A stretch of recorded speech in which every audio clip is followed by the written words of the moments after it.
Quand le GIEC m'explique l'effet de serre, très honnêtement, je me dis, ils sont 95% des scientifiques à avoir un consensus là-dessus, je pense qu'ils ont raison. Est-ce que j'ai compris leur raisonnement? Je pense pas. Je pense qu'il y a un effet de croyance et il y a urgence à réfléchir à comment on communique, parce que ce qu'on pourrait rater de plus lamentablement, c'est notre communication en fait.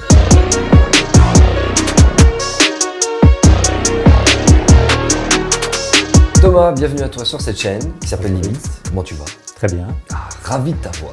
Nous allons parler RSE aujourd'hui, Ouais. nous allons parler philosophie. Avant de rentrer dans le vif du sujet, bienvenue à vous sur cette chaîne. Vous connaissez, vous avez l'habitude, et si vous venez d'arriver parce que l'algorithme nous a amené ici au hasard, j'espère que cette conversation va vous permettre de comprendre certaines choses sur notre monde, ses limites. Nous parlons de limites planétaires, d'épuisement des ressources, de transformation de notre système, de nos sociétés, du monde forcément. Et donc n'hésitez pas de vous abonner, oui, parce qu'on ne change pas un système qui gagne, mais aussi en cliquant quelque part ici sur la chaîne, de changer la résolution aussi de la vidéo si jamais vous nous écoutez pendant un bon moment, ça permettra de diminuer la charge, et de commenter, bien sûr, c'est très très bon pour nous, ça nous aide beaucoup dans tout ce qu'on essaie de faire au quotidien. Et puis il y a toujours notre Tipeee ou notre PayPal.me si jamais vous avez envie de soutenir davantage la chaîne, donc bienvenue à vous. Et Thomas, est-ce que tu pourrais, s'il te plaît, pour ceux qui ne te connaissent pas, Oui. y compris moi, Oui. te présenter? Oui, donc je suis Thomas de Prater, je suis le directeur d'une société qui s'appelle Dokeos et qui est une société qui fait du digital learning, donc du e-learning dans les entreprises. Donc on forme plus ou moins 1 million de personnes en France, donc ça veut dire qu'il y a un Français sur 68 qui se forme avec Dokeos et on les forme dans toutes sortes de domaines et en particulier dans la responsabilité sociétale des entreprises. Ah, la fameuse RSE. Et Voilà. ton parcours à toi, c'est quoi? Alors, tu veux que je te parle de mon enfance ou juste… Oh si, c'est intéressant, ça permet de voir un peu le prisme dans lequel tu es. Eh bien, ok. Donc, moi, je suis quelqu'un qui a toujours été passionné par l'argumentation. Trouver la réponse, la contre-réponse, avoir le dernier mot. J'ai toujours été passionné par ça. Ça m'a valu beaucoup d'ennuis parfois dans la vie aussi. Et j'ai fait des études de philosophie. J'ai fait un doctorat en philosophie parce que la rhétorique, l'argumentation est une des disciplines de la philosophie. Je me suis passionné pour ça et j'ai enseigné pendant 10 ans dans les lycées et puis à l'université.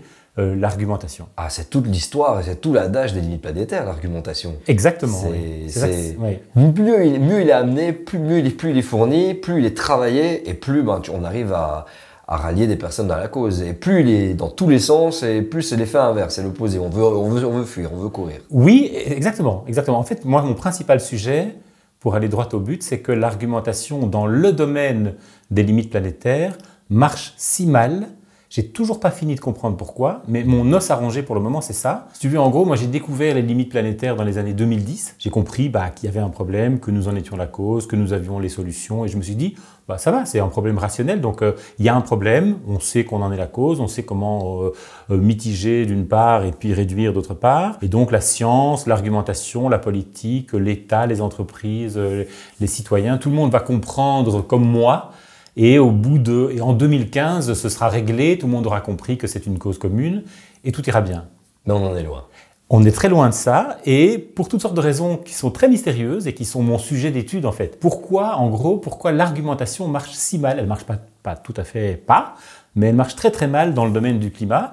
Quand tu argumentes sur ces causes, et moi on a tous fait l'expérience à titre individuel avec un cousin, un frère, un voisin dans le train, son père, sa mère, un client, etc. Tu es frappé de voir qu'on t'oppose des arguments et qu'au fond tu n'arrives pas loin. En fait, tu as l'impression que tu as raison, que tu vas convaincre les gens et tu es troublé du fait que tu n'y arrives pas. Eh bien, ça c'est ma principale question depuis 8 ans, c'est ça.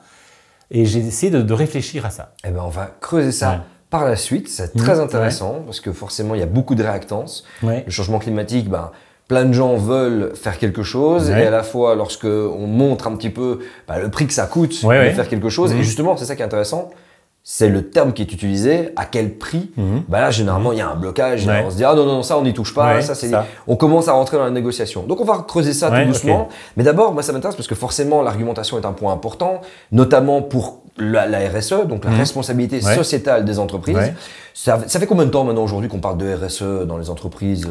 Ça fait déjà longtemps, ça fait déjà plus de 10 ans, mais aujourd'hui c'est en train de s'accélérer. Au fond, la responsabilité sociétale des entreprises, c'est une tentative de faire se rencontrer les objectifs des ONG avec les contraintes des entreprises. Et des institutions. C'est l'idée de dire, voilà, au fond, les entreprises ont leur part de responsabilité, on va les y inviter de façon volontaire. Et aujourd'hui, on est tout doucement en train d'arriver dans un moment de l'histoire où ces contraintes vont devenir obligatoires. Mais on n'y est pas encore. Est-ce que c'est possible qu'à partir du moment où une entreprise, son but c'est juste de faire du profit, est-ce qu'on peut le faire? Allez, boum, Ah fin bah, du game. Allez, voilà, terminé mon son. Non, je rigole. Il y a tout l'enjeu de la réglementation, si tu veux. Donc, une des limites du profit, c'est la réglementation. Donc, les États peuvent à la fois inciter avec des incitants et peuvent limiter avec des amendes. Donc, il y a toujours un rôle que l'État peut jouer dans cette histoire-là, oui, bien sûr. Donc c'est ça. Alors maintenant, on va reprendre un petit peu en arrière. C'est quoi les piliers de vraiment les structures indissociables et indélogeables de la RSE? Parce que forcément, on pense tout de suite à climat, mais ça va au-delà de ça, il me semble. Oui, la responsabilité, elle est d'abord sociétale et elle est aussi sociale. Ça veut dire qu'il y a une responsabilité vis-à-vis des minorités, il y a une responsabilité d'égalité entre les personnes et en particulier entre les hommes et les femmes. Il y a tout un volet social dans la responsabilité sociétale des entreprises. Et on pourrait même dire que le volet social est arrivé avant le volet environnemental. Et donc, il y a à la fois une responsabilité sociale et environnementale des entreprises qui fait qu'elles sont invitées dans un premier temps à améliorer la qualité de vie de leurs collaborateurs, améliorer les conditions de travail de leurs collaborateurs, qu'elles sont soumises à des audits ou à des analyses extérieures. Et on y a ajouté ce volet écologique et environnemental, à savoir de réduire leurs émissions de CO2, de protéger la biodiversité, d'essayer de limiter leur empreinte énergétique, carbone, etc. Tu as un paquet de clients, je pense, Thomas, forcément. Tu m'as dit que tu formais beaucoup de gens, beaucoup d'entreprises. Comment est-ce qu'une société, par exemple de grosses marques de bagnoles, qui n'a pas de modèle basé sur une voiture électrique, et quand bien même, si elle a un modèle, c'est sur des gros chars d'assaut très très lourds. Comment tu fais pour sensibiliser et comment ils doivent eux se débrouiller pour faire de la RSE? Ça paraît très contre-intuitif. Alors, j'ai un client qui est particulièrement emblématique de ça, c'est Total Energy. C'est ton client? Oui. Excellent. Donc ça, on va passer une... Ça, c'est vraiment un magnifique. On a un traître parmi nous. Ça va être génial. Donc, j'ai envie de parler de celui-là un peu par provocation. Mais j'ai vu que tu avais mis un post sur LinkedIn sur le travail de Total Energy dans sa décarbonation. En effet. T'inquiète pas, c'est pas tombé dans les oubliettes de mon cerveau. Non, c'est un de nos clients. Et donc, si tu veux, il y a plusieurs arguments et plusieurs discussions à avoir autour de ça. La première, si tu veux, c'est que si tu élèves des chèvres dans le Larzac, j'ai aussi fait un article là-dessus, ou si tu travailles chez Total, ta capacité à réduire ton empreinte carbone n'est pas la même. On va le présenter positivement. C'est-à-dire que si tu élèves des chèvres dans le Larzac, ton empreinte carbone est très proche de zéro. Et donc, on pourrait dire que tu ne vas pas être un levier de la décarbonation du monde puisque tu y es déjà. Je ne sais pas si tu vois le raisonnement un peu paradoxal. Tandis que l'empreinte carbone de Total Energy est immense. Et donc, forcément, Total Energy est appelé à devenir un acteur majeur de la décarbonation puisque leur empreinte est immense. C'est là qu'il faut travailler pour que ça se réduise. Et il y a une belle conférence d'Aurélien Barraud qui est parue récemment, dans laquelle il dit « Moi, j'ai des enfants, j'ai un fils qui est polytechnicien, et au fond, j'ai réfléchi à la question de savoir si je préférerais qu'il élève des chèvres dans le Larzac ou qu'il travaille chez… c'était pas Total Energy, mais enfin, c'était une entreprise de ce type-là. Et il a répondu « En fait, j'aimerais mieux qu'il travaille pour Total Energy parce que je pense qu'on change plus facilement le système de l'intérieur. » Ça, c'est plus long, c'est plus contraignant. C'est très difficile, mais effectivement, après, tu embarques une vague, en quelque sorte. Tu peux le changer que là, parce que dans le Larzac, tu vas supprimer… Non, tu l'as changé pour toi. Tu l'as changé pour toi, voilà. À titre personnel. Oui, c'est ça, voilà. Donc ça, c'est la première chose. Et donc, il faut aller au charbon, comme on dit, il faut aller là où… C'est le cas de le dire. Il faut aller dans le photovoltaïque, oui. Oui, il faut aller là où le problème se pose, si tu veux. Voilà. Donc ça, c'est la première chose. Alors, la deuxième chose qui est passionnante dans le fait de travailler avec un client comme Total Energy, mais j'ai aussi des clients dans l'automobile, donc je peux t'en parler à l'aise, c'est qu'au fond, toutes les entreprises, et spécialement les entreprises de grande taille, multinationales, qui sont cotées en bourse, etc., les entreprises, au fond, elles sont soumises à une série de contraintes. Il faut bien les comprendre, ces contraintes. En gros, il y en a 4. C'est-à-dire que l'entreprise, Total Energy, elle a des actionnaires. En général, les actionnaires cherchent à optimiser leurs profits, à optimiser leurs dividendes annuels. C'est spécialement le cas de Total Energy cette année. Même s'il y a aussi des actionnaires minoritaires ou des actionnaires éthiques, etc. De diminuer leurs dividendes Total Energy, c'est ça que tu dis? D'augmenter leurs dividendes. D'augmenter leurs dividendes. Ah, ok, voilà, d'accord. Oui, d'augmenter leurs dividendes. Donc ça, c'est les actionnaires. Et puis, vous avez, il y a les clients, il y a tous ceux qui vont se faire le plein de super à la pompe. Hein. Ça, c'est la deuxième contrainte. Et ces clients ont un levier sur l'entreprise. Ils peuvent faire un boycott ou ils peuvent décider d'y aller en vélo et de ne plus faire le plein. Ils peuvent passer de super à la voiture électrique. Ils ont plein d'options pour agir comme un des 4 leviers là-dessus, même s'ils ont l'impression d'être une goutte d'eau dans l'océan, c'est un argument que j'aimerais bien rediscuter après, c'est un argument qu'on entend très souvent. À quoi bon puisque je ne serai qu'une goutte d'eau dans l'océan, etc. Ça fait partie des arguments de ne pas le faire. Ah, beaucoup de gouttes d'eau, ça fait un océan. Hein. Oui, bien sûr. On est d'accord, on va y revenir. Et donc, il y a un troisième levier qui est l'État, qui peut inciter, par exemple, contribuer au financement d'un parc éolien offshore ou au contraire poser de nouvelles normes sur les carburants très polluants, les interdire ou les surtaxer ou les taxer à l'import, etc. Donc l'État agit toujours dans son rôle qui est d'inciter et de sanctionner. Et puis, il y a un quatrième levier qui est très important et qui est aujourd'hui en train de devenir de plus en plus important, pour te dire que tout bouge même chez Total Energy, ce sont les collaborateurs, en fait. Il n'y a pas d'entreprise sans collaborateurs, sauf s'il n'y a plus que de l'intelligence artificielle. Et donc, chez Total Energy, il y a beaucoup de collaborateurs, il y a beaucoup d'ingénieurs. Et on assiste depuis, comme tu le sais, depuis 5-6 ans, à un mouvement dans lequel les jeunes de X, les jeunes polytechniciens, etc., ne veulent plus travailler pour des entreprises dont l'image représente, si tu veux, l'impact carbone massif, ne veulent plus travailler pour Total Energy. Et donc, ils font pression, notamment en termes de RSE. Ils disent, moi, je veux bien signer mon contrat, là, je suis ingénieur, vous avez besoin de moi, mais il faut que vous me garantissiez qu'on a une vraie politique RSE, qu'on va faire des choses, qu'on va nous former, que nous allons les former, que nous allons agir. Je veux un plan, je veux un tableur avec un diagramme, avec un planning en me disant, allez, à échéance de 18 mois, qu'est-ce qu'on va faire, de combien aurons-nous réduit, est-ce qu'on l'aura réduit avec du gaz ou avec de l'électricité? Je veux un plan. Donnez-moi au moins l'espoir qu'en m'engageant chez vous, je pourrai rentrer chez moi sans me mettre à pleurer en me disant je suis un traître à ma planète. Ce qui se produit beaucoup, hein, dans plein de domaines, dans plein de boîtes. On a eu plein de messages de gens qui sont littéralement en train de vivre avec une véritable dissonance cognitive. Bien sûr, bien sûr. Bah oui, bah si tu travailles pour une entreprise qui pollue la planète, tu travailles pour une entreprise cigarettière et que tu imagines le nombre de morts, fabrique des armes, tu fabriques des armes ou du pétrole, c'est pas très gai. Donc les personnes sont des personnes et ils essaient avec leurs maigres moyens. Alors surtout quand ils sont très demandés, c'est parfois le cas des ingénieurs, ils essaient de faire pression en disant moi je le fais, mais je veux un deal. Je veux un deal là-dessus. Je veux pas une Audi, je veux pas un smartphone dernière génération, je veux un deal sur ça. Donc tu as les actionnaires, tu as les clients qui peuvent faire pression, les actionnaires peuvent faire pression, l'État peut faire pression et les employés font pression. Et donc les entreprises, toutes en fait, mais spécialement celles-là, sont au carrefour de lignes de force si tu veux. Et ce qui fait bouger, on dit toujours que ça bouge très lentement une entreprise comme un cargo qui change de direction, ou un paquebot, eh bien, ce sont ces pressions-là, en fait, qu'il faut comprendre. Et si on comprend bien comment elles fonctionnent, spécialement la quatrième, on comprend que des entreprises comme Total Energy sont en train de changer parce que ce qui fait rejoindre, je suis d'accord que c'est lointain, mais ce qui fait que l'entreprise rejoint la société civile, c'est que l'objectif d'une entreprise, c'est de créer de la valeur. Et créer de la valeur, c'est pas créer de la richesse. Il y a un très beau bouquin qui vient de sortir de Antoine-Henri de Frahan là-dessus, qui parle de la création de valeur systémique. Ça veut dire que on doit créer un chiffre d'affaires, on doit faire en sorte que ce chiffre d'affaires dure un certain temps, c'est le projet de l'entreprise. Jusque-là, on est dans un périmètre libéral, capitaliste classique. Ouais. Mais en même temps, on doit créer une valeur qui est légitime. Et c'est ça qui est en train d'apparaître aujourd'hui de plus en plus. Que ça change, là, le terme de la légitimité commence à basculer vers l'écologie, Clairement, parce que le pouvoir de la réputation, de la réputation est très fort. Et une entreprise peut basculer en une demi-journée dans la non-légitimité. Elles ont très peur de ça. Alors on peut dire que c'est une motivation négative ou une motivation cupide ou intéressée, on peut dire plein de choses par rapport à ça, mais c'est une motivation quand même. Et il y a des entreprises qui ont basculé, parfois pour de mauvaises raisons d'ailleurs, simplement parce qu'elles étaient devenues illégitimes. Le cas de Perrier par exemple en 90.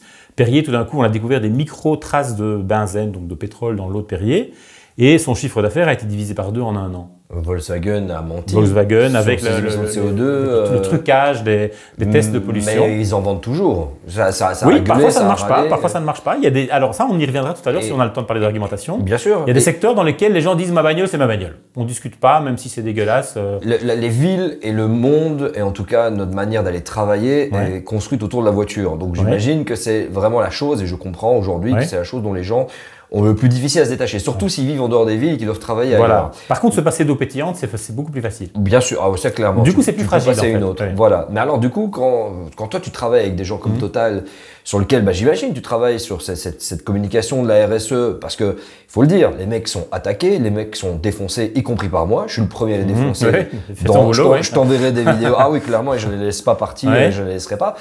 Mais c'est compliqué de se dire, ok les gars, maintenant, je t'écoute, de se dire, ok, il y a une transformation, il y a on peut le dire comme ça, une compréhension des enjeux. Ouais. Quand tu as ton patron, entre guillemets, indirect, Ouais. qui est Patrick Pouyanné, qui Oui, dit ok. sans problème il y a quelques années, d'un cynisme pur, ah ouais, mais on a déjà des modèles et nos modèles sont pires que le GIEC, ils annoncent 3,5 degrés. 2 degrés et demi, 3 degrés, 3 degrés, c'est extinction. Je veux dire, on est dans un, enfin, extinction, j'exagère, mais on est dans une situation on ne peut plus vivre comme on vit aujourd'hui avec plus 3 degrés de changement climatique. Mais qu'à côté de ça, bah, ils sont au courant depuis les années 70. 70, Absolument, absolument. de ce qu'ils font. Alors c'est pas la même génération. On est bien d'accord que ceux qui sont dans les bureaux de Total aujourd'hui, c'est pas du tout les mêmes personnes qui sont dans les bureaux de Total. Voilà, c'est des gens qui soit sont déjà morts, soit sur la retraite, soit ils ont Alzheimer, ils se rendent pas compte de ce qu'ils ont fait. On est totalement d'accord là-dessus. Mais c'est compliqué quand tu as un projet comme l'ICOP. Ouais. Comment est-ce que Total doit faire pour communiquer? Parce que toute leur communication, ça tient parfois à du travestissement sur place de ce qui se passe, tu vois. Alors c'est pas toi qui es là-bas en Ouganda, hein. Mais là, ça devient complexe. Oui, on crée de nouvelles exploitations de gisements, etc. C'est vrai. Alors, moi, je ne suis pas Total. Non, tu n'es pas venu. tu n'es pas eux. Je ne suis pas venu pour défendre Total Énergie. Attention, je ne suis pas tu n'es pas Total Énergie. Je ne suis pas le. C'est ça, mais c'est une société. Porte-parole. Voilà, c'est une société qui, comme toutes les autres sociétés, ont besoin d'être suivies, ont besoin d'être accompagnées. Il ne faut pas leur dire, on vous aime pas, tant pis pour vous. Non, et tu as totalement raison sur que une transformation de Total Énergie dans ses activités fossiles a un impact immense sur le reste. Voilà. Mais c'est quoi? Est-ce qu'on est biaisé? Alors, je vais placer le truc autrement. Est-ce que nous sommes biaisés par l'actualité, comme l'ICOP, qui est une bombe climatique, c'est les termes utilisés et que j'utilise aussi. Est-ce qu'alors, et je vais essayer de faire mon procès, mon auto-avocat du diable. Attention, ça va être bizarre. Est-ce que Total Énergie réduit effectivement ses émissions de gaz à effet de serre? On ne doit pas rouvrir de nouveaux projets. C'est ce que le GIEC préconise et dit. On ne doit plus ouvrir de projets pétroliers, gaziers, c'est terminé. Total souhaite le faire. Les États-Unis, Biden a réouvert un truc pour le faire en Alaska. Ça se passe encore en Méditerranée, en Égypte avec Eni et ExxonMobil, etc. Et donc forcément, si Total réduit, c'est une réussite massive. Mais en même temps, c'est quoi? Est-ce que Total travaille et réduit, pas suffisamment vite, mais réduit quand même, mais qui fait qu'on est surtout en train de crier au loup dans l'exagération? Est-ce que c'est la perception aujourd'hui de se dire, ok, c'est notre ennemi commun, Total, qui nous biaise dans cette vision-là? Je ne sais pas si je suis très clair. Oui, très clair. Moi, je suis pas le porte-parole de Total Énergie, je suis un philosophe et ce que les philosophes essayent de faire, c'est de comprendre ce qui se passe. J'ai un ami qui s'appelle Pierre Ekmans, que j'aime beaucoup, qui travaille à médecin de rue et qui m'avait expliqué un jour un truc que j'ai trouvé très lumineux. Il m'avait dit, tu sais, au fond, il y a 3 grandes forces dans les combats en général et ça vaut aussi pour le combat climatique. Il y a les gens, les citoyens, qui sont aussi des consommateurs, des travailleurs, etc. Et puis il y a les entreprises, il y a le monde des entreprises, et puis il y a l'État. En gros, il y a l'État, les gens et les entreprises. On peut dire qu'il y a 3 choses où il y a un triangle. Et la question, me disait Pierre, il disait, moi j'ai remarqué que dans les combats que je mène, l'ordre dans lequel ça change est toujours le même. C'est d'abord les gens, puis les entreprises, puis le politique. Et ça, je trouve ça très intéressant. Il dit, aujourd'hui, il y a un piétonnier à Bruxelles, parce qu'à un moment, les gens se sont assis par terre, qu'ensuite, les commerçants sont... Ça a gueulé d'ailleurs. Hein. À l'époque, il faut préciser, ce piétonnier à Bruxelles, c'est le centre-ville, les voitures passaient deux bandes, dans 2 sens traversaient la ville de Bruxelles. Il y a des combats menés, et des gens se sont installés de manière sauvage, ça a crié, ça a gueulé, et finalement, ça s'est transformé en politique. Voilà. Enfin, oui, et alors bon, dans ce cas-là, ça se voit peut-être un petit peu moins, mais il y a aussi un détour par l'offre commerciale. C'est-à-dire qu'en fait, en général, il y a, moi j'explique ça comme ça, dans une logique de marché, il y a une demande qui se crée, il y a une offre qui se propose, parce que finalement, les commerçants, les entreprises, ils essaient simplement de répondre à la demande en général. Enfin, c'est pas tout à fait vrai, parfois ils créent aussi la demande avec le marketing, on en reparlera. Ah oui, très très fort. Oui, ils sont très très forts pour dire qu'en fait ils suivent la demande alors qu'en fait c'est eux qui l'ont créée. Mais bon, pour une partie du raisonnement, il y a une demande qui peut être transformée. Si la demande est transformée, l'offre est transformée. Et si l'offre est transformée, les États disent, à partir du moment où il y a une offre moins polluante que l'autre, nous pouvons inciter le reste de la population à consommer davantage ceci que cela. Bon, petit schéma un peu bisounours, un peu simplifié, je suis d'accord, mais très intéressant. Pour dire quoi? Pour dire que l'empreinte carbone géante de Total Énergie, c'est la nôtre en fait. C'est ça qu'il faut. C'est ça. Il faut vraiment. Moi, je suis convaincu de ça. c'est la nôtre. Chaque fois qu'on va faire le plein de super, on dit, ils ont une empreinte carbone géante. Oui, enfin ils l'ont, mais nous l'avons en réalité. Et donc, ce que nous pouvons faire, c'est agir sur la demande. C'est pour ça qu'on veut transformer son mode de vie, parce que le jour où tu dis, voilà, ok, j'ai 20 bornes à faire pour aller à mon boulot, j'y vais en vélo, j'y vais en train, tu agis sur la demande. Ça, évidemment, c'est un discours un petit peu apolitique et donc un peu libéral sur les bords, mais c'est un discours qui dit, voilà, ça tu peux faire. Que tu sois de gauche ou de droite, tu peux agir sur la demande. Si tu changes la demande, l'offre va changer. Et donc, et là, tu comprends que cette empreinte énergétique, cette empreinte carbone de Total Energy, c'est l'empreinte aussi de la demande en fait. Mais par contre, on peut agir sur la demande. Ça, c'est facile. Ça, enfin, c'est pas facile, oui, c'est faisable. Si je reprends cette vision hiérarchisée que d'abord les citoyens, ensuite les entreprises, ensuite les politiques, on a un bug dans la matrice quand même, puisque les politiques, je sens déjà vos commentaires qui vont arriver, sont supposés en fait être les élus du peuple et donc normalement doivent répondre aux attentes du peuple. Mais comme c'est pas du tout le cas et que ça ne se marque pas vraiment au final, et à l'échelle mondiale, ça veut dire quoi? Ça veut dire qu'en fait, on n'a pas encore de masse critique, il n'y a pas encore suffisamment de gens conscientisés, on a encore une bulle, les gens qui regardent cette vidéo, qui nous soutiennent ou ceux qui ne nous soutiennent pas, c'est en fait on est minoritaire encore? Bien sûr, c'est tout le problème, c'est pour ça qu'on essaie d'argumenter, c'est pour ça que malheureusement que ça marche si mal, c'est qu'il y a cette fameuse théorie de la courbe en S qu'on a tous étudiée à l'université, c'est-à-dire qu'en fait, quand quelque chose change, que ce soit le passage du cheval à la voiture à New York en 1910, ou le passage de la télévision en noir et blanc en 1960 à la télévision en couleur en 1975, etc., il y a toujours une courbe en S, donc il y a d'abord quelques personnes qui changent, et puis après, tout le monde change, et puis il y a les derniers à convaincre. Et donc, il y a la loi des 80, 60, 20, 60, 20, si tu veux. Et on en est où là pour l'instant? Alors, moi, je pense le problème, c'est par exemple, tu emploies le mot masse critique, parce que mon fils va à la masse critique en vélo, essayer de bloquer les voitures au rond-point Montgomery et tout ça. Excellent, ton fils. Donc, oui, non, mon fils est évidemment un modèle pour moi. J'en profite pour te féliciter. Pas de nom. Et donc oui, alors est-ce qu'on est à la masse critique? Ben en fait non, on n'y est pas, c'est tout le problème, on n'est pas à la masse critique. Et pourtant les sondages démontrent, alors de nouveau, est-ce que les sondages, quels sondages, mais les études démontrent que des gens veulent un autre système, veulent un autre changement, genre, je vais les mettre en description parce que je ne les ai pas là, que la préoccupation première des Français notamment est le changement climatique.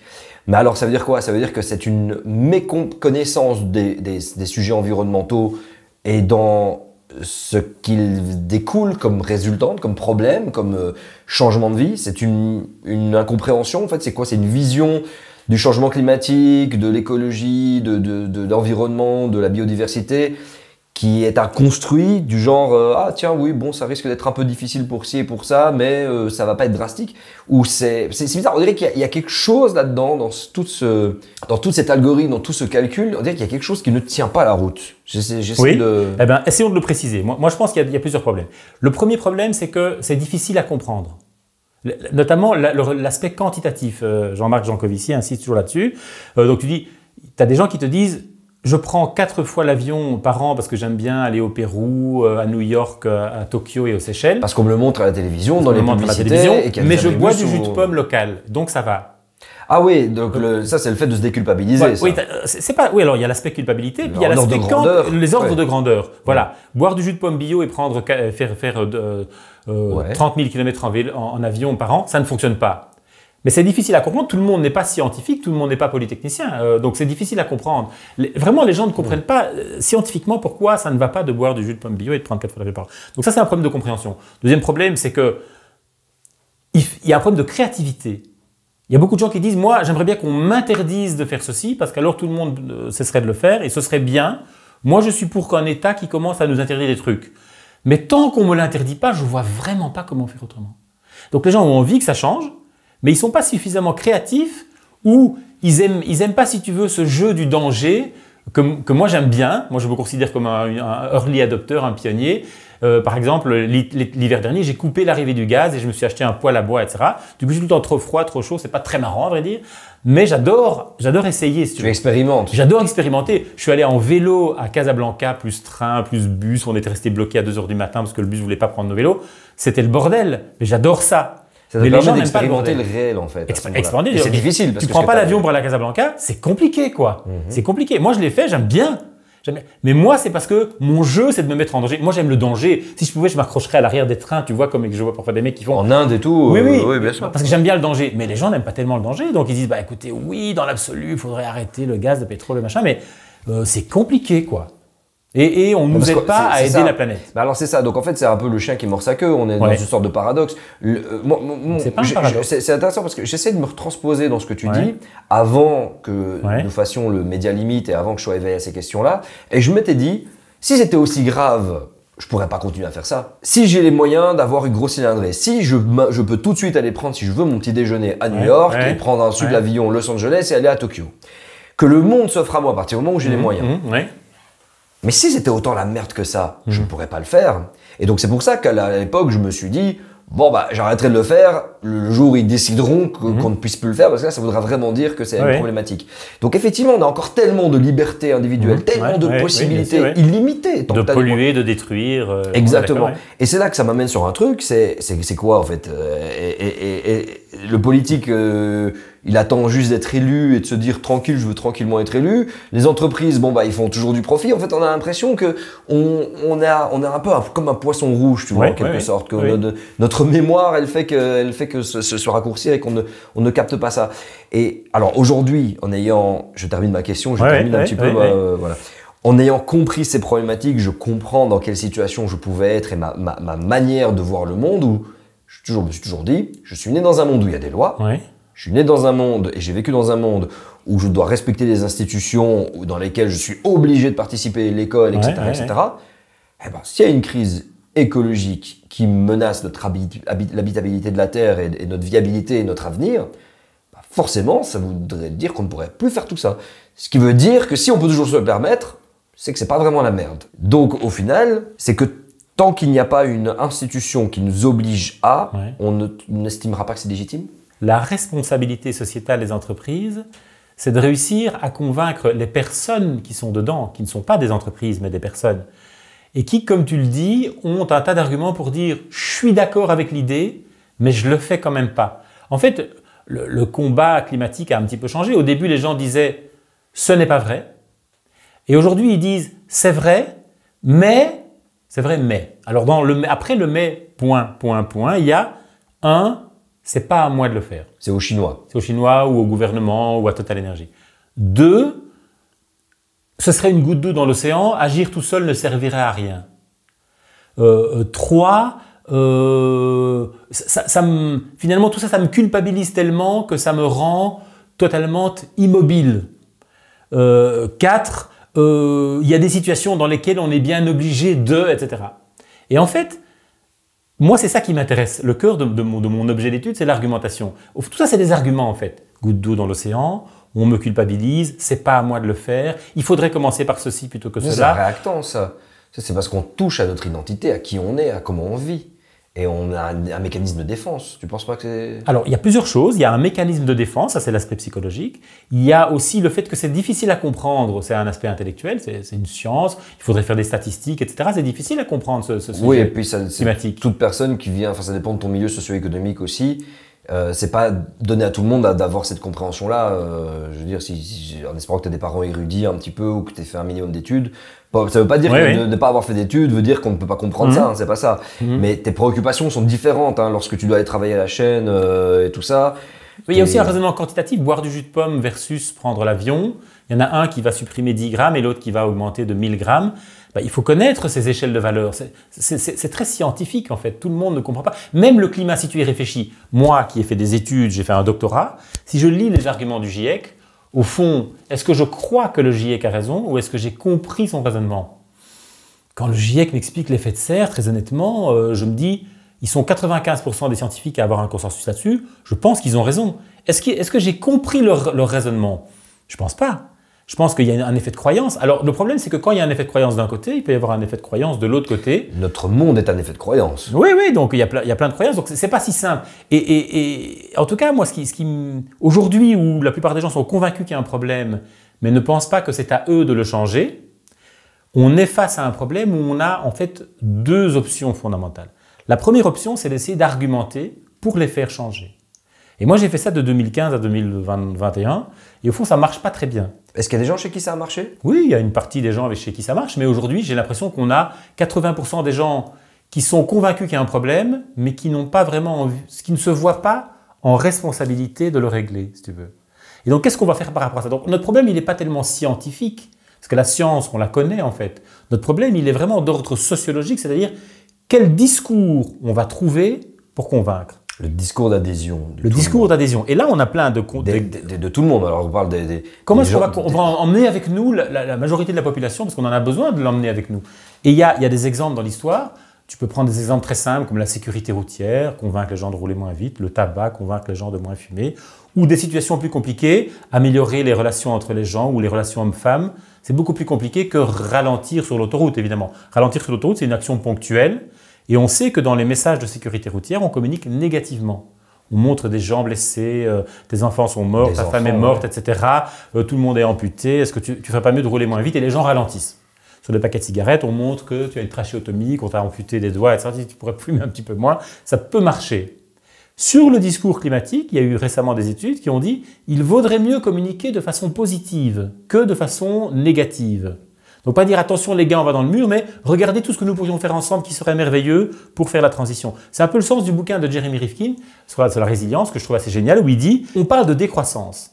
C'est parce qu'au XVIIIe siècle, on a inventé la croissance et qu'aujourd'hui, on voit que ceci serait autre chose que la croissance. On appelle ça la décroissance. Moi, Jeremy Rifkin, du haut de ma célébrité, je voudrais qu'on formule les choses autrement et qu'on dise en fait, on est en train de passer d'un monde de la quantité à un monde de la qualité. On revient à un monde de la qualité. On revient à un monde de la qualité. Donc, ce n'est pas de la décroissance de la quantité, c'est le passage de l'humanité. Mais l'humanité, on a réussi bien, les passages nombreux dans l'histoire.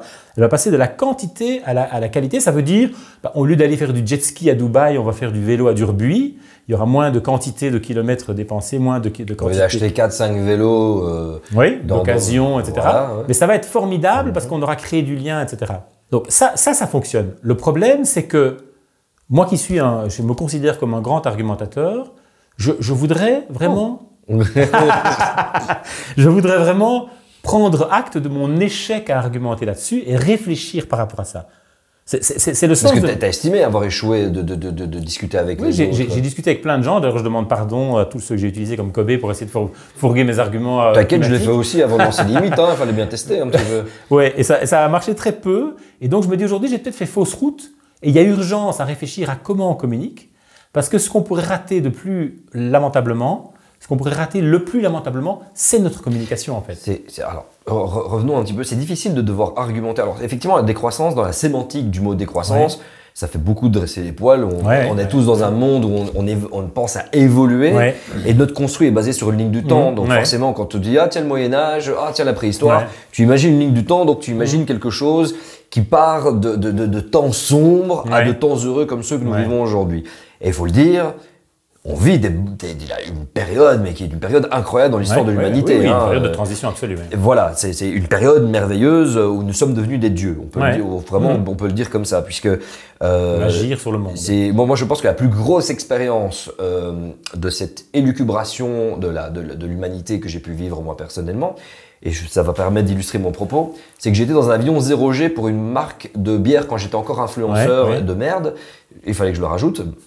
Et donc, j'étais dans un avion 0G, on devait tourner un spot publicitaire où l'avion plane et là, tu es en zéro gravité, tu es en apesanteur et c'est quand même un truc où tu te dis, j'ai la chance d'être dans un avion aménagé avec des coussinets. Enfin, je veux dire, c'est un luxe, mais qui dépasse l'entendement. C'est devoir faire le deuil de ça qui est la chose la plus difficile, c'est passer par une cure en fait, c'est se sevrer à un alcoolisme profond et c'est pas un alcoolisme qui nous tue, au contraire, il nous a permis de vivre notre meilleure vie, de manger des choses incroyables et de vivre plus longtemps aussi. Comment veux-tu créer un récit, puisqu'on parle de ça, on parle de récit, créer un récit, et moi je vais donner un bête exemple, j'adore les films de Cyril Dion, j'adore tous mes amis dans l'écologie qui disent oui, il faut recréer des nouveaux narratifs et je suis le premier à le dire, il faut créer de nouveaux récits. Mais je peux pas dire, moi, à mon cousin au Sénégal ou à des potes dans les banlieues françaises de cité qui ont rien, de leur dire « Ah les gars, je vous propose un chouette récit commun, on va planter des trucs. » Non, ils veulent la grosse voiture comme on leur a toujours vendu. Bien sûr, Et donc, comment... C'est ça le truc, hein, c'est qu'il y a des gens chez qui je pense ils vont dire « Ah ouais, offre-moi une autre vision du monde », ils vont l'embrasser. Mais la majorité de la population sur Terre, suivent le modèle de la croissance. Et plein de pays ne souhaitent que ça, voir et atteindre la vie qui leur a été construite de nouveau, vendue, argumentée par le passé, et qui aujourd'hui atteint ses limites. Forcément, les limites planétaires, l'effondrement de biodiversité, tout ce que tu veux. Mais tant que ce monde existe, tant que des gens, et de nouveau on y revient, tant qu'un petit pourcentage parvient à conserver son bien-être, enfin si, le bien-être c'est important, c'est pas le bon terme, mais son mode de vie et parvient toujours à rouler dans une voiture à hydrogène, rouler dans un SUV électrique, prendre l'avion à hydrogène, biocarburant, tout ce que tu veux. Mais en dessous, on veut la même chose. Donc, est-ce que, en fait, ton échec est peut-être potentiellement celui de limite, bien que je sais qu'on a quand même transitionné pas mal de gens, merci pour vos messages. Est-ce que c'est pas simplement parce que le discours et le narratif de la croissance est le plus beau de toute l'histoire de l'humanité et de toutes les espèces vivantes qui ont eu lieu sur cette planète? Non. Moi, je ne crois pas. Moi, je pense qu'on a un autre problème. Je pense que... En fait, moi, ce qui m'a fait basculer, si tu veux, c'est que j'ai rencontré une femme qui s'appelle Estelle Forget, qui est la personne qui m'a initié à la responsabilité sociétale des entreprises, qui a participé aux accords de Paris, à les signer, etc., qui est une femme très influente dans le domaine de la RSE, et qui, au fond, est quelqu'un de très idéaliste. Et je vais te dire un truc un peu énorme, c'est l'amour qui sauvera le monde, en fait. Et dans l'amour, il y a l'idée de sortir de l'argumentation. Et sortir de l'argumentation, ça veut dire penser, c'était une idée d'un sociologue du 19e siècle qui s'appelait Max Weber, qui disait « Les arguments des acteurs sont toujours rationnels. » Et quand les gens en face de toi te disent « C'est une goutte d'eau dans l'océan, on me culpabilise, c'est pas à moi de le faire », il ne faut pas tout de suite sauter sur l'argument qui va faire échouer en fait la transition de cette personne. Il faut essayer d'aller beaucoup plus loin dans la compréhension du fait qu'elle a raison de penser ce qu'elle pense là où elle est. Et ça, c'est l'amour en fait. Et donc, c'est ça qui nous sort de l'argumentation. Et ça veut dire quoi l'amour? Ça veut dire, quand quelqu'un me dit en face de moi, ce ne serait qu'une goutte d'eau dans l'océan, donc je ne le ferai pas, je vais quand même prendre mon avion pour aller aux Seychelles, ça veut dire, ok, est-ce que je peux le rejoindre? Oui, en fait. Alors je pourrais argumenter en disant c'est comme les impôts, si personne ne paye ses impôts, c'est une goutte d'eau dans l'océan, mais si personne ne paye ses impôts, il n'y a plus d'État, donc bien sûr tout le monde doit payer ses impôts, même si le fait qu'une personne ne paye pas ses impôts, c'est pas grave. Il y a plein d'arguments rationnels, comparatifs, on peut sortir des trucs, ça ne va pas le convaincre, parce qu'il n'y a pas d'amour là-dedans. Si tu lui dis ok, en fait je te comprends, moi aussi j'ai l'impression de n'être qu'une goutte d'eau dans l'océan. Tu changes d'argumentaire. Tu es dans la compassion, dans le protocole compassionnel, tu essaies de... Dans l'amour, tu essaies de raisonner avec lui, de rayonner avec lui, tu dis, prends-moi les mains, je caricature un petit peu, en fait, prends-moi les mains, merci, c'est l'amour. Eh bien, en fait, tu sais, en fait, moi le soir aussi, je me dis, c'est une goutte d'eau dans l'océan, en fait, je comprends très bien ton argument. Et donc, ce qui va nous sortir de cet argument, je ne suis qu'une goutte d'eau dans l'océan, c'est peut-être... qu'au lieu de discuter là comme des cons, on va plutôt faire un truc à 2 ou à 4 ou à 10. On va sortir du blabla, on va faire un truc. Et le truc marrant, c'est que le gars qui m'a dit « ce ne serait qu'une goutte d'eau dans l'océan », il m'a aussi dit dans la même soirée « moi j'en ai marre qu'on me culpabilise, etc. » Argument qui ne veut pas dire grand-chose au demeurant, mais il faut l'entendre. Je suis effondré de culpabilité, mais fais-le alors. Ah non, parce que j'ai juste la culpabilité, mais je fais rien. Ok, dommage. Et puis il me dit... On pourrait commencer, tu vois, il y a les grands projets, il y a ceux qui pensent à la fin du monde, moi je pense à la fin du mois, et puis on pourrait commencer par enlever toutes les canettes que les gens laissent sur mon trottoir. Je dis, mais ça n'a rien à voir, Pierre.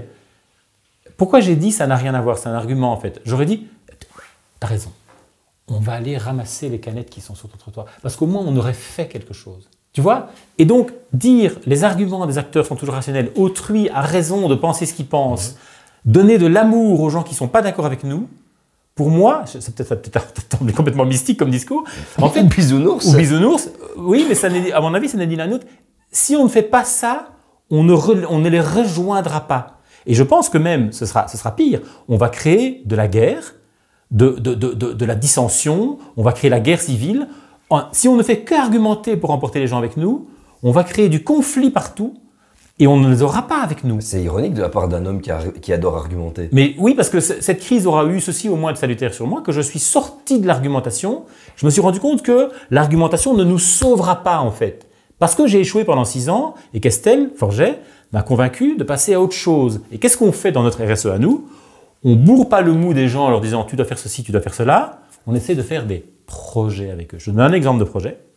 Dans une des entreprises avec qui on travaille, on dit simplement, voilà, ok, on ne va pas vous dire qu'il faut décarboner, qu'il faut moins circuler, etc.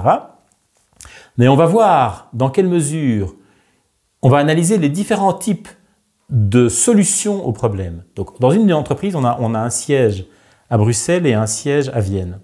Et ils prennent l'avion de Bruxelles à Vienne pour les rencontres. On leur dit, vous pourriez prendre le train, solution technique, passer d'une technique à une autre technique. Oui, mais le problème, c'est qu'on a un budget et que la direction veut payer 100 € pour l'avion, mais pas 200 € pour le train. Et donc, on fait au moins cher. Donc, on prend l'avion. C'est un truc qu'on a déjà entendu 1000 fois. Donc l'argument du train ne marche pas. Alors, on va essayer d'un autre argument, ou plutôt une autre solution pratique, c'est de dire, est-ce qu'il n'y a pas quelqu'un à Vienne que tu pourrais former et qui pourrait participer à la réunion à ta place? Et là, on est dans l'amour, dans la foi, dans la confiance, dans la collaboration, dans une solution, dans le partage en fait. Pourquoi tu crois qu'il n'y a que toi qui peux expliquer le truc à Vienne? Parce que je suis l'expert. Tu ramènes toujours à des dénominateur commun que je vais venir après. Mais oui. Parce que c'est l'ego en fait. Si tu veux. C'est l'ego qui dit non, mais je suis l'expert. C'est moi qui dois parler à Vienne. Si tu partageais ton expertise, et si Gunther, je viens d'inventer un prénom qui pourrait être plausible à Vienne. À Vienne, bien sûr, ouais. Gunther, tu pouvais expliquer à Gunther en allemand ou en anglais tout ce que tu sais et qu'il fasse la conférence à ta place, il n'y aurait plus ni avion ni train. C'est ça la décroissance. Et en fait, elle est basée sur la foi des gens entre eux. Mais au fond, qu'est-ce qui fait finalement qu'on ne décarbone pas ce trajet-là? C'est qu'on se dit qu'on n'a pas confiance. En fait, j'ai pas confiance dans Gunther. Je ne pense pas qu'il va faire ça bien. Je pense que je ferai ça mieux que lui. Donc en fait, c'est pas seulement la croissance qui est un mythe merveilleux, c'est aussi l'individualisme, si tu veux, le narcissisme qui est un problème. C'est deux choses qui sont complètement intrinsèquement liées. Je veux dire, on est atomisé, donc forcément... Aujourd'hui, l'individu on est individu, on est une personne qui s'estime en dehors de la masse et on ne voit plus nos liens, nos points communs, on se dit non et toute la société a pris ce système-là. Je veux dire, tu ouvres un compte PlayStation, tu mets ton avatar avec ton style à toi, tu changes ton interface à toi, avec tes goûts à toi, ta volonté à toi, ton burger personnalisé, tes vêtements personnalisés. C'est un peu on dit la chouma, c'est un peu la honte quand tu es à l'école et que tu portes les mêmes vêtements qu'une autre personne. Vous êtes vraiment habillés similaires. Absolument. Et c'est dommage d'être gêné pour ça. C'est qu'il y a un problème d'ailleurs dans notre système, le fait d'être gêné par ça. Mais tu as dit un truc et voilà, c'est notre ego. Tout comme le fait que lorsque on discute avec quelqu'un, on tente de vouloir le convaincre. C'est notre ego et lui veut se bloquer parce que c'est son ego. Voilà, exactement. Mais notre ego, c'est la chose la plus difficile à attaquer. Oui. C'est la chose, je dirais même le terme attaquer n'est pas le bon terme. C'est la chose la plus difficile à appréhender. Parce que nous sommes dans un système de compétition pour le profit et la compétition pour le profit fait qu'on a déshumanisé et que forcément, tous les coups sont permis. Et que on se retrouve très vite, dès la plus tendre enfance, à l'école, où nos amis d'un temps deviennent nos ennemis du lendemain, qui utilisent des choses de notre vécu contre nous. Je pense que n'importe quelle personne qui regarde cette vidéo, peut-être à un moment donné au cours de sa vie, été harcelée à l'école, a peut-être subi des pressions de la part de son patron. Tu sais, on rentre très vite dans des cadres de confrontation. Donc forcément, notre ego est aussi notre mécanisme de défense, ce qui nous permet de garder une stabilité mentale. Comment ça se passe alors à partir du moment où quelqu'un, et je suis tout à fait d'accord, qu'à partir du moment où tu travailles sur ton ego, tu ne ressens même plus le besoin de consommer. Je sais que les personnes les plus attentives de cette vidéo, de cette chaîne, verront que j'ai très souvent ce pull sur moi. Quelque chose qui pour moi me paraissait inconcevable il y a quelques années. Aujourd'hui, tu peux trouver 10 vidéos de moi d'affilée où je porte le même pull. Je m'en fous complètement. Mais avant, mon ego était en mode « Non, surtout pas parce qu'il y a un construit ». Alors par quelle étape ça passe? Comment tu fais toi, en tant que personne qui va former des gens qui vont devenir des RSE dans toutes les boîtes et dans les sociétés, on sait toi comme moi, dans les hiérarchies, qui a beaucoup d'ego, du très mauvais ego parfois, beaucoup d'orgueil.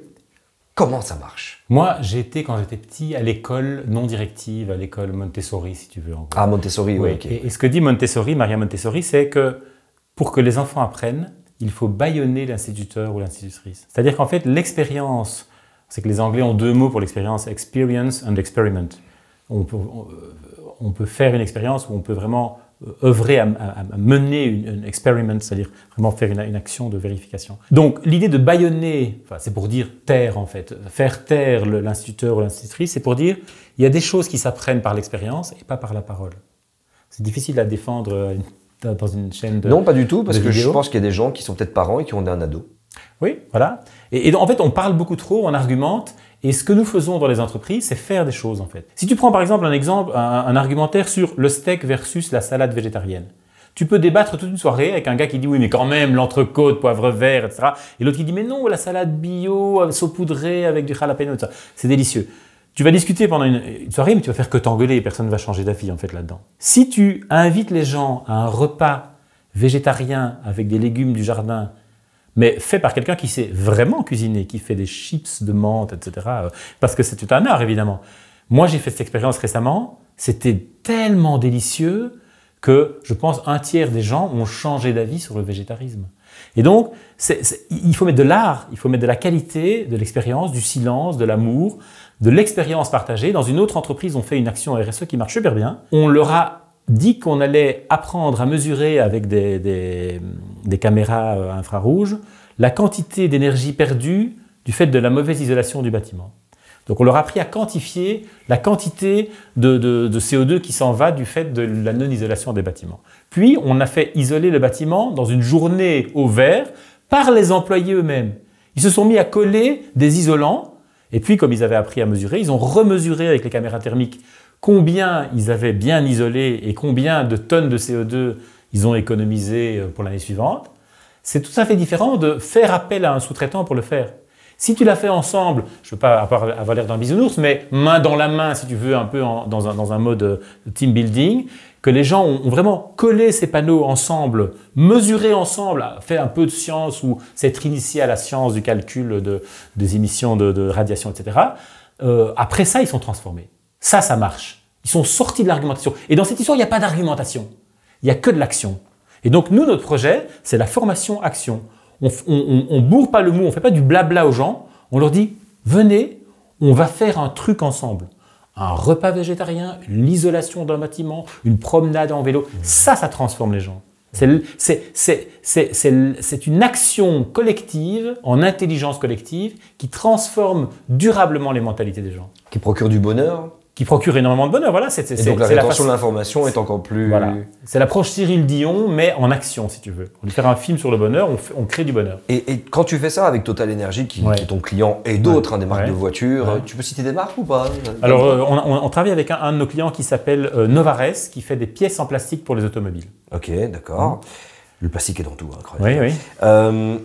Justement, quand tu fais ce travail-là, mais qu'il y a toujours un travail, il y a toujours malheureusement une action délétère sur la planète, au-delà du changement climatique, t'as pas l'impression que la frontière avec le greenwashing, elle est mince à ce moment-là? En fait, pas du tout. Moi, si, il y a des tas de greenwashing un peu partout. Mais moi, ce que je constate chez mes clients, c'est que d'une part, il y a ces 4 forces dont je t'ai parlé, c'est-à-dire les actionnaires, l'État, les clients, les employés, et que les entreprises, au fond, elles sont assez neutres, enfin, elles ne sont pas neutres sur le plan idéologique, mais en tout cas, elles se laissent assez bien balader par ces 4 forces. Je vais donner un exemple. J'ai un de mes clients qui travaille chez Johnson & Johnson. À un moment, on fait un projet pour réduire dans les emballages de médicaments la quantité de plastique. Et on fait un projet et la direction nous dit « Montrez-nous combien ça va rapporter ou économiser ». Et on échoue parce que ça ne rapporte rien et que ça n'économise rien. Et donc, ce projet a raté, si tu veux, à cause du fait que l'entreprise vise le profit, ça, on est bien d'accord. Un jour, il y a eu 1, puis 2, puis 3, puis 4, puis 10 personnes qui sont allées ding-dong à la pharmacie d'officine dire il n'y a pas un conditionnement avec moins de plastique. Et quand il y en a eu une masse critique suffisante, c'est remonté aux oreilles de Johnson & Johnson. Et à ce moment-là, ils se sont dit ok, on va le faire. Votre projet, il dormait dans une armoire. Il y a une demande qui se manifeste, donc il ne faut pas hésiter à manifester la demande. Pas simplement sous forme de boycott. Venir dire je veux moins de plastique dans mes aspirines. Eh bien, à la fin, ça marche. Et maintenant, Johnson & Johnson réduit les emballages plastiques. Si la société aujourd'hui est toujours, et que les dividendes des actionnaires, et que l'actionnariat et tout ce que tu veux, et que la mission des entreprises, Johnson & Johnson et toutes les autres, a encore cette volonté comme base le profit, forcément, c'est profit, c'est-à-dire créer des bénéfices, du chiffre d'affaires, mieux que l'année dernière, on est toujours dans un concept de croissance économique sur une base qui malheureusement se vide de plus en plus en termes de ressources et malheureusement en termes de pollution.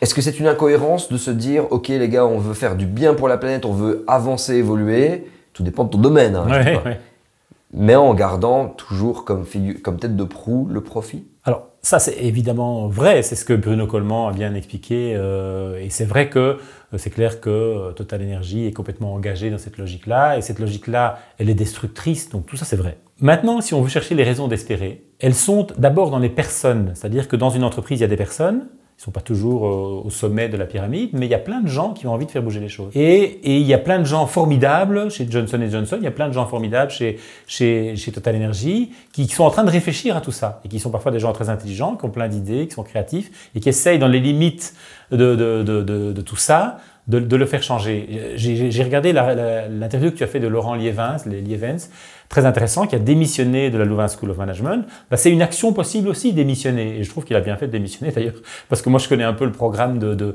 la Louvain School of Management, et effectivement, ils sont dans un ancien paradigme.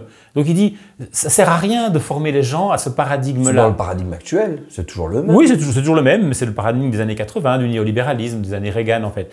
Et donc ce paradigme-là ne fonctionne pas, et pourquoi enseigne-t-on encore ça aujourd'hui? C'est idiot, je préfère m'en aller.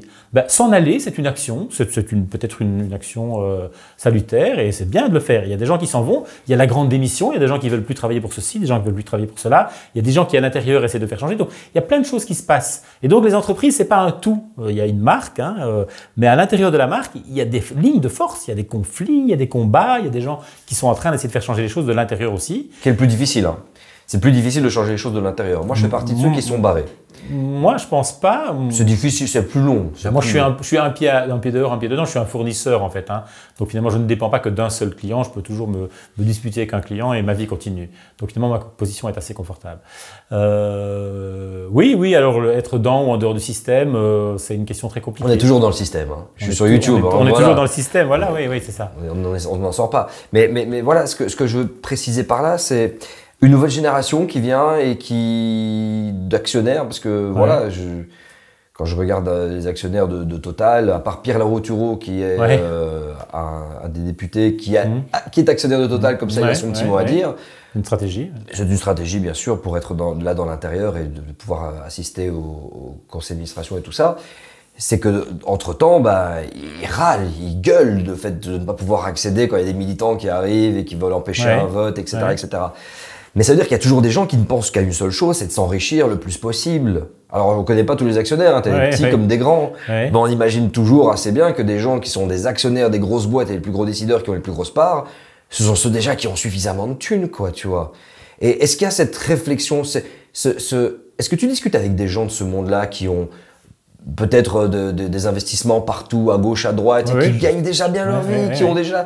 Ils ont tout accompli, leur ego est à satiété, ils peuvent faire le tour du monde, ils ont une maison de vacances en Italie, ils ont une maison de vacances partout, mais qui restent encore dans cette vision-là, tu vois. Est-ce que tu les côtoies? Est-ce que tu as déjà échangé avec eux sur ces sujets-là? Oui. Et pourquoi ils continuent? Ceux qui ont compris, ou ils n'ont pas compris. Non, à mon avis, tu n'as pas compris si tu continues à le faire. Non, je pense qu'il y a des gens qui sont très... Ça m'est arrivé de rencontrer des gens très riches, des investisseurs, etc., et d'essayer de parler d'écologie avec eux sans succès, c'est vrai. Et au fond, je me suis rendu compte que ce ne seraient jamais des interlocuteurs, en fait, pour le dire poliment. C'est-à-dire que c'est vraiment des gens qui sont enfermés dans une idée très, très absurde de ce qu'est le bonheur, le succès, la réussite. Ils représentent le succès à travers notre prisme actuel. Ils représentent ce qu'est le succès. Pas dans mon prisme à moi. Mais, pas le tien, mais dans celui un petit peu la conscience collective, c'est il a sa grosse voiture, il a sa villa à Los Angeles, façon de parler, il peut faire le tour du monde, c'est le cliché de la réussite. Oui, mais moi je raisonne en termes quantitatifs, c'est-à-dire que je n'essaye pas de convaincre ceux qui sont inconvaincables. J'essaye d'avoir mon projet à moi, ce n'est pas de chercher qui est le plus méchant, c'est de chercher comment convaincre la multitude. C'est pas du tout le même projet en fait. Et donc, je sais bien tu peux toujours trouver les héros du pire, et ceux-là sont irrécupérables en quelque sorte. Moi, je pourrais te les nommer. Si tu coupes la caméra, je peux te donner les noms. On laisse play Bernard Arnault, Vincent Bolloré. Je sais très bien qui est irrécupérable, mais mon pari, c'est que si tu fais bien les choses, que tu argumentes moins et que tu prends les gens par la main pour de l'action, tu peux avoir une majorité de gens qui sont récupérables. Mon projet, c'est celui-là. Et donc, je suis silencieux sur les gens qui sont irrécupérables parce qu'ils ne font pas partie de ma stratégie. Ils sont simplement des gens que nous allons contourner pour continuer à avancer. La machine, elle est lourde, elle est puissante. Et quand je parle de la machine, c'est cet ogre, hein, le néolibéralisme, le capitalisme est très puissant et très résilient et il change de forme et il s'adapte. Il s'adaptait à une situation comme le Covid, il s'adapte aux guerres, aux conflits. Il tente de s'adapter au changement climatique, mais il accélère la problématique. En tout cas, à l'échelle mondiale, aujourd'hui, on n'a jamais on a battu le record des émissions de gaz à effet de serre et d'empreintes sur le monde et tout ça. Les limites planétaires sont outre dépassées, quantifiées et dépassées. Est-ce que, au fond de toi, tu n'as pas peur, en fait, d'être avalé aussi, malgré toi, par cet ogre et que toute la bonne conscience et tout l'aspect positif de réduction de l'ego pour essayer d'être en pleine conscience avec qui on est, pour essayer d'être en harmonie avec ce monde, ne soit pas également en fait aspiré par le capitalisme pour être aussi, on va dire, le greenwashing, du social washing, du love washing. Bien vu. Moi, je suis un éternel optimiste, donc tu as parlé de bisounoursisme tout à l'heure, nous verrons. Mais en tout cas, ce que je pense... moi, je suis un grand lecteur de Spinoza, qui est un de mes philosophes préférés. Et Spinoza dit un truc qui est vraiment très très profond et qui est difficile à comprendre, qui est la dénonciation. Dénoncer le mal, c'est encore le mal. En fait, agir moralement, c'est proposer le bien. Et proposer le bien et dénoncer le mal, c'est pas du tout la même chose. Et donc, mon projet à moi, on peut appeler ça du bisounoursisme, c'est de proposer le bien, sans argumenter en plus, parce que ça ne marche pas. Donc j'essaie de proposer une action qui est le bien, je considère comme étant le bien, sans discours, mais sans dénoncer le mal. Donc je ne perds pas de temps à dénoncer ce qui ne va pas, j'essaie de voir tout ce que nous pourrions faire de bien, et d'essayer de voir à quelles conditions de faisabilité, a priori, nous pourrions réussir à le faire ensemble, pour emmener avec moi sur l'arche de Noé le plus de gens possible. Et donc, quelque part, je m'interdis de dénoncer ce qui ne va pas parce que nous n'avons pas le temps de faire ça, en fait. C'est beaucoup plus efficace de se concentrer sur tout ce que nous allons réussir ensemble qui va entraîner le plus grand nombre. Je sais bien que ça peut sembler un petit peu perché, mais c'est vraiment ma position philosophique. Est-ce que la RSE, tu trouves qu'elle remplit ses objectifs aujourd'hui? Est-ce qu'elle a des résultats? Est-ce que les résultats sont est-ce que c'est ce qui est attendu? La RSE, comme nous le pratiquons avec Ergapolis et Dokeos, ça marche parce que ce n'est pas du bourrage de crâne, c'est de la formation-action. Et on réussit à conjoindre deux dimensions qui sont très importantes pour nous. C'est former le plus grand nombre, c'est ce que permet le e-learning. Tu peux former 1 million de gens avec le e-learning parce que ça distribue, c'est l'avantage d'Internet. Et en même temps, on ne le fait pas en balançant des PDF pourris à faire lire par les gens.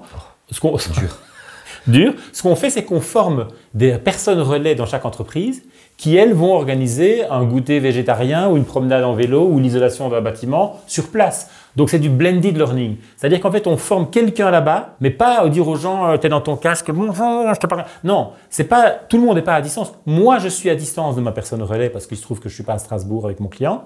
Mais elle emmène son équipe au vert et elle fait un programme qu'on a concocté avec elle qui est, puisqu'on essaie d'y donner de l'amour, qui est un truc où on est, l'amour c'est physique, il faut être ensemble. Je veux dire, je dis pas qu'il faut se tenir la main, mais il y a quelque chose de l'ordre de la présence l'un à l'autre. Tu ne peux pas vraiment faire quelque chose de très aimant en visioconférence. Donc, les gens doivent se retrouver dans une expérience corporelle, faire des choses ensemble. Donc, on fait du e-learning, on distille des programmes à distance, mais ils le font ensemble, physiquement, face à face, etc. Et à la fin, ils sont fiers, quoi. Ils ont remplacé leur culpabilité par la fierté. Et au fond, il y a un article dans le journal qui disait « Est-ce que les gens sont éco-anxieux ?» Plus ils agissent, moins ils sont anxieux. C'est vrai. Donc, il faut agir. Est-ce que tu as des conseils à donner à des entreprises, des personnes qui sont tombées sur cette vidéo et qui justement sont peut-être RSE, tu sais, il y a quand même beaucoup d'employés en France et en Belgique qui ont ce poste-là, parce que je crois savoir, en ayant parlé avec quelques personnes qui travaillent dans le RSE, dans plein de boîtes différentes, c'est difficile, ils se sentent souvent seuls, ils se sentent souvent abandonnés par la direction, abandonnés par les employés, et alors qu'ils doivent être le capitaine, ils ont surtout envie d'être le capitaine du Titanic, quoi. Absolument. Moi, j'ai une amie qui est RSE dans un hôpital dont je tairai le nom. Et elle me dit, il y a du plastique partout, on jette tout à la poubelle. Et les gens me disent, attends, Isabelle, on n'a pas le temps de faire autrement. Donc, on est débordé. L'hôpital, on est débordé. Tu nous dis qu'il faut consommer moins de plastique. C'est le dernier de nos préoccupations. On n'a pas du tout le temps de s'occuper de ça. Donc, c'est un échec complet. Voilà. Donc, je vois très bien de quoi tu parles. Mais mon conseil Alors ça peut sembler un peu tordu ou compliqué ou pervers ou indirect, c'est de dire fais un herbier, fais une collection, fais la phénoménologie de tous les contre-arguments. Parce que les arguments des acteurs sont toujours rationnels. Tout ce que les gens te disent est vrai pour eux. Tant que tu ne les as pas entendus, rien ne change. Tant que tu n'as pas entendu le chirurgien qui te dit « je n'ai pas le temps de faire autrement », décompose la phrase. Moi, je suis aussi un peu linguiste. « Je n'ai pas le temps ». Ok, toi, tu n'as pas le temps. Donc, trouvons qui a le temps. Tu peux déconstruire les phrases, mais tu dois entendre ce qu'ils te disent. Il y a une vieille théorie pédagogique qui dit pour enseigner le latin à John, il faut connaître le latin, mais il faut aussi connaître John. Et moi, j'ajouterais, il faut aussi aimer le latin et aimer John. C'est-à-dire que si tu n'aimes pas ce que tu enseignes, ça ne marche pas. Il faut connaître John pour savoir quelle est la partie du latin qu'il comprend le mieux. Mais il faut aussi voir qu'est-ce qu'il ferait en s'intéressant à lui, qui pourrait finir par aimer le latin. Et peut-être que John va aimer le latin parce qu'il aime les jeux vidéo, et que dans ces jeux vidéo, il y a un gladiator, et que gladiator, c'est du latin. Donc, il faut aller chercher les gens là où ils sont. Il ne faut pas être dans... Je m'étais juré de ne pas employer des expressions un petit peu injurieuses. Ouais. Putain, pourquoi ils sont si cons en face de moi? Chaque fois que tu penses ça, c'est toi qui as tort, en fait. Ouais. C'est toi qui as tort. En fait, les gens ne sont pas cons. Les gens ont raison. Cet ami Pierre qui me dit on me culpabilise, il a raison, il est pétri de culpabilité. C'est Isabelle qui me dit, les prénoms ont été changés, qui me dit je suis une goutte d'eau dans l'océan. Je dis ok. Et Vince m'a dit ben, avec 2 gouttes d'eau, on a déjà une petite flaque quoi. Donc tu as raison de dire que tu es une goutte d'eau dans l'océan. Moi aussi je me sens une goutte d'eau dans l'océan. Comment on peut sortir de l'effet goutte d'eau?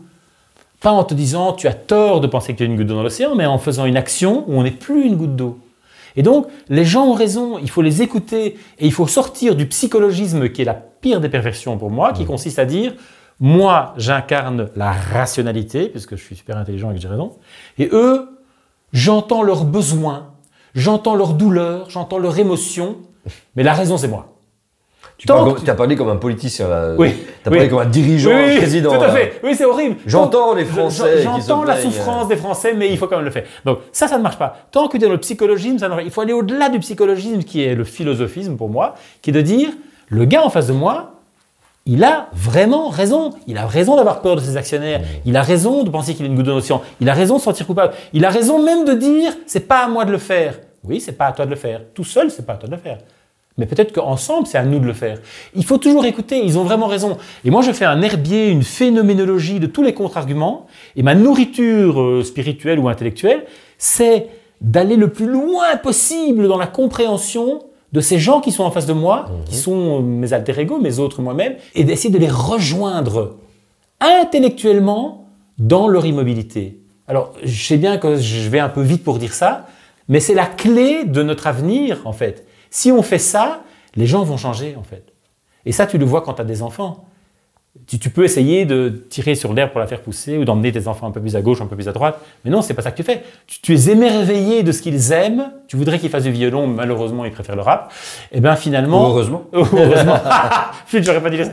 Et bien à un moment, ils t'emmènent quelque part et tu peux faire quelque chose avec eux. Mais tant que tu dis non, le violon c'est mieux, ça va pas marcher. Et bien avec les adultes, c'est la même chose. Tu l'as dit, l'altérité, l'altruisme, s'intéresser à l'autre, ça demande de casser son ego. Ouais. L'ego, comme je t'ai dit, parfois, il se place, il a apparu dans notre enfance parce qu'on a vécu des drames, on a vécu des moments difficiles. C'est un gros travail quotidien. Il faut pas le lâcher, c'est pas évident parce que parfois on peut vite prendre les choses pour soi personnellement. Mais donc tu as raison, c'est par là que ça passe, c'est par la santé mentale, par le fait de pouvoir en fait s'épauler et plus nous regarder comme des êtres humains dans la même casserole qui surchauffe, plutôt que faire un petit peu se marcher les uns sur les autres pour sortir le premier de la casserole. Et pour l'instant, c'est malheureusement la direction qu'entreprend le monde, que ce soit dans des conflits, mais d'autres mondes se créent autour. Et je suis ravi d'avoir discuté avec toi, c'était très très fort, très très lourd. Voilà, tu auras certainement 2-3 commentaires qui diront que tu as fait du greenwashing chez moi. Mais j'ai senti, c'est très bizarre ce que je vais dire, j'ai senti ton âme. Ah bah ça me fait plaisir. Et j'espère que tu te fous pas de ma gueule, fais gaffe. En tout cas, c'était très très cool, merci à toi. N'hésitez pas, si jamais vous avez apprécié cette conversation, de vous abonner, de la commenter, de nous dire un petit peu votre ressenti. Si vous voulez rajouter des choses aussi sur le feu, pourquoi pas. Et à très bientôt pour une prochaine vidéo sur les mythes. Thomas, à bientôt. À bientôt, merci.